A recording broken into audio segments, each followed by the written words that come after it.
Bueno, hay reacciones desde el Partido Republicano y desde el Partido Demócrata también. Inicialmente también es posible destacar la de el ex vicepresidente Mike Pence, que recordemos fue vicepresidente durante el primer mandato de Donald Trump y no terminaron muy bien porque de hecho él como vicepresidente terminaba también siendo este voto diferenciador en el Congreso, como presidente también del Senado de alguna manera. Entonces, ellos terminaron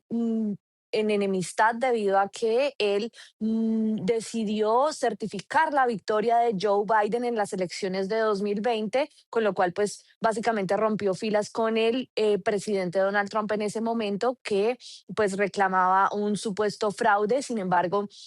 hizo una publicación en su red social de X en la que justamente le decía que le agradecía justamente por llevar a cabo este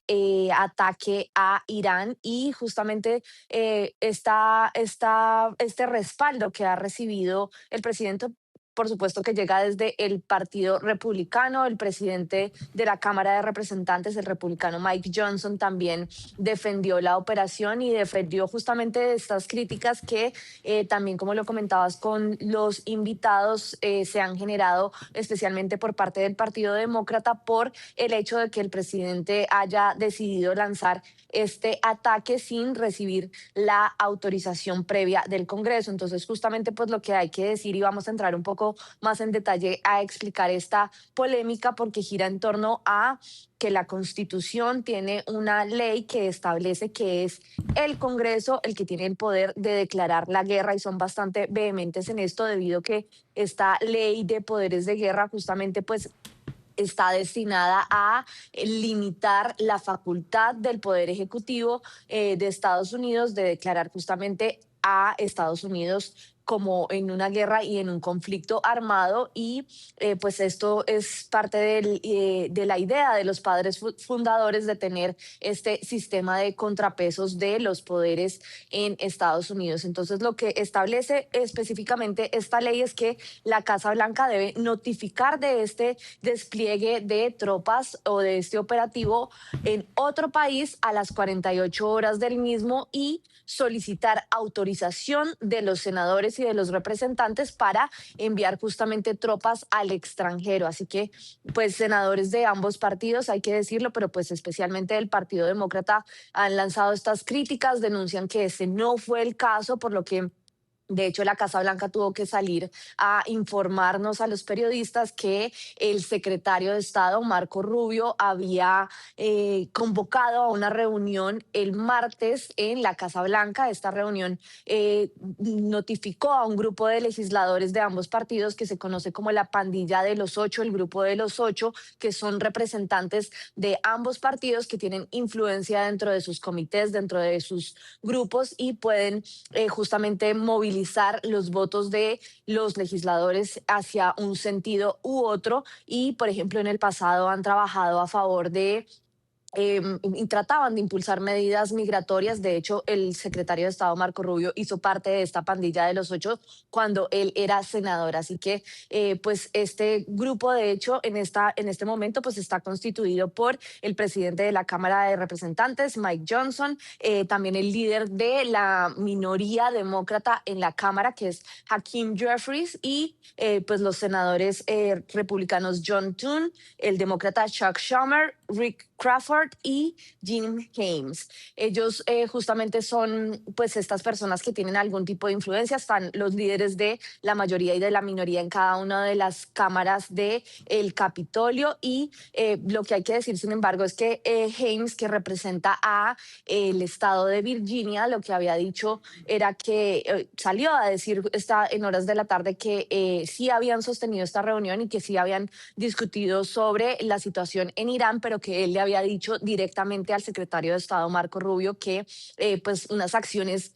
militares, tomar acciones militares e involucrar a Estados Unidos en la región, en el Medio Oriente, casi nunca terminaba bien. Así que, pues esto lo que nos da de alguna manera cuenta es que si bien sí se reunieron, no existe como tal este visto bueno del Congreso que establece la Constitución. Así que,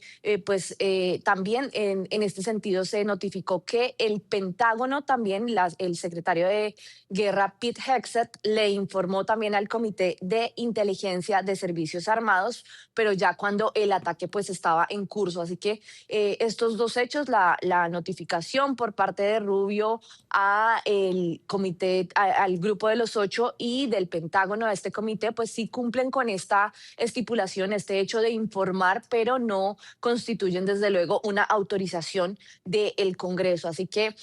pues por esto algunos legisladores lo que hacen es un llamado a que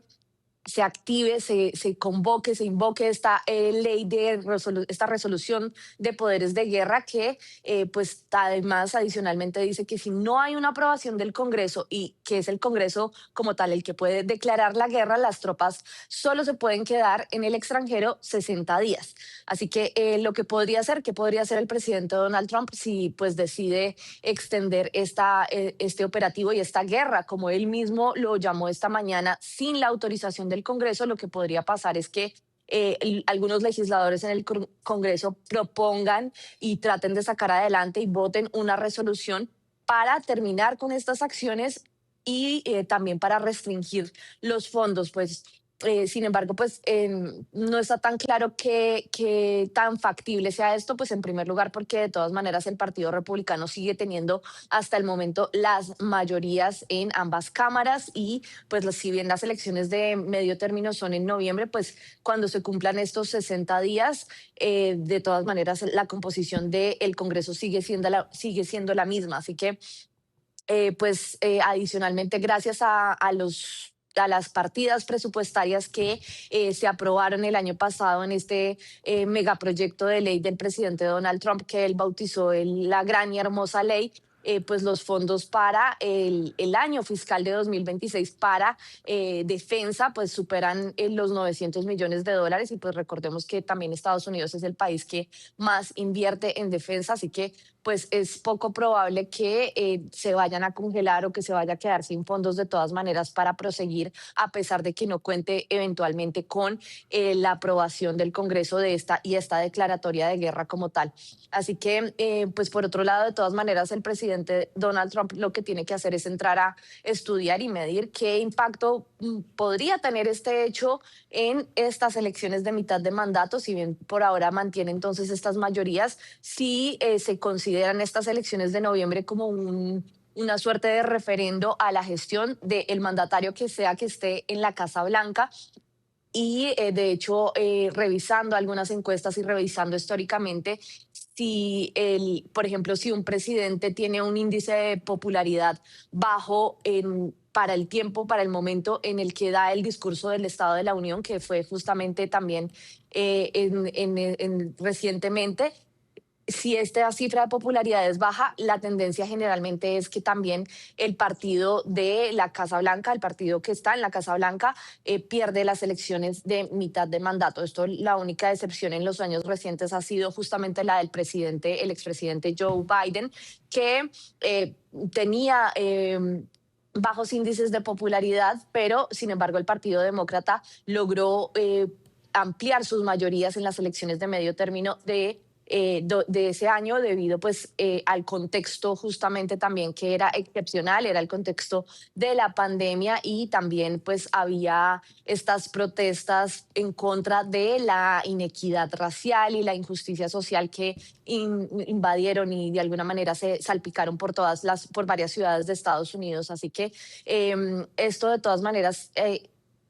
cobra relevancia porque hay un sector del movimiento Make America Great Again que pues también fue clave para esta coalición que llevó al presidente Donald Trump a la Casa Blanca de nuevo, que por ejemplo como Marjorie Taylor Greene, que ya de hecho le están sacando en cara que él pues haya echado por la borda esta promesa de no iniciar más guerras pues de haberse declarado como el presidente de la paz y ahorita hablar en términos muy vehementes esta mañana diciendo que era posible que se perdieran vidas de estadounidenses, como sucede en todas las guerras. Bien, Natalia, también se conoció hace unos momentos que, o hace unas horas más bien, que el viaje que tenía previsto el secretario de Estado Marco Rubio a Israel para el 2 de marzo se canceló y en este viaje precisamente iban a discutir lo que son el estado de las negociaciones de Irán, que al parecer ya con esta ofensiva no se sabe entonces qué va a pasar. ¿Se ha dicho algo acerca de estas negociaciones? Pues efectivamente sí, hubo una llamada de la Casa Blanca que nos convocaron a los periodistas, era una suerte de conferencia de prensa, pero no daba acceso a preguntas y allí pues estas fuentes de la Casa Blanca lo que nos dijeron era que básicamente habían intentado varias opciones y presentarle a Irán varias opciones para que se lograra un acuerdo y que básicamente lo que decían estas personas era que la parte iraní se había negado a todas las pretensiones de la Casa Blanca. ¿Entre cuáles eran las pretensiones de la Casa Blanca? Pues justamente ellos querían de alguna manera poder tener control o limitar el programa de misiles de Irán y asimismo tener, establecer unos límites sobre el porcentaje que Irán podía enriquecer uranio para que no se acercara pues a las cantidades necesarias para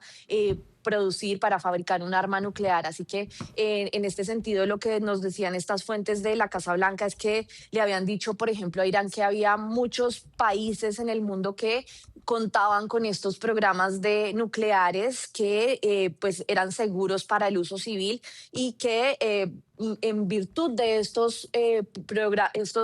programas, sí, los usaran como ejemplo para crear un programa para Irán y que básicamente pues lo que dice la Casa Blanca es que se negaran a todas estas opciones y que también básicamente lo que se estaban negando era y como que planteando supuestamente, esto es lo que dice la parte de la Casa Blanca, por supuesto, es que querían continuar enriqueciendo uranio a niveles que la Casa Blanca pues considera completamente inaceptables y que además se habían negado a hablar del tema de los misiles balísticos, que pues era una línea roja para el presidente Donald Trump. Así que pues de todas maneras este viaje justamente que mencionas también hace pensar que podría tratarse incluso de una cortina de humo para poder llevar a cabo este ataque, porque mientras estaba inicialmente pautado para hoy y luego el día de ayer justamente informaron que no, que iba a ser el 2 y 3 de marzo hasta que finalmente decidieron cancelarlo, pero por ejemplo siempre o en la mayoría de oportunidades que el secretario de Estado hace un viaje internacional, lo que hace es convocar a su equipo de prensa, a un pool de prensa, como se le conoce, y los lleva. Y en esta ocasión, por ejemplo, no iban a permitir a la prensa dirigirse a este viaje a Israel, en el que supuestamente también iban a discutir estas conversaciones. Y pues también está... se fue de conocimiento que el presidente Donald Trump había hablado con el primer ministro israelí Benjamin Netanyahu el día de hoy, pero desde luego sobre que continúen o no las conversaciones, pues es en este momento poco probable, ya que lo que ha dicho el presidente Donald Trump es que básicamente les dio muchas oportunidades, esto fue reiterado también por la Casa Blanca, y que les había dado opciones y que básicamente la respuesta pues no era satisfactoria. Y estas contradicciones también las vimos el mismo día de ayer. Trump, antes de partir para el acto de campaña que tuvo en Texas, lo que decía era, por un lado, que no había tomado una decisión, pero al mismo tiempo estaba exponiendo en la misma declaración que estaba dando a los periodistas que estaba muy molesto con Irán y con la forma en la que habían planteado estas contrapropuestas. Y de hecho, por ejemplo, las fuentes hoy de la Casa Blanca que nos informaron sobre esta situación, lo que decían era Sí. que supuestamente Irán había entregado un folleto de una contrapropuesta pensando que Estados Unidos no la iba a leer, pero que la hicieron y no fue satisfactoria.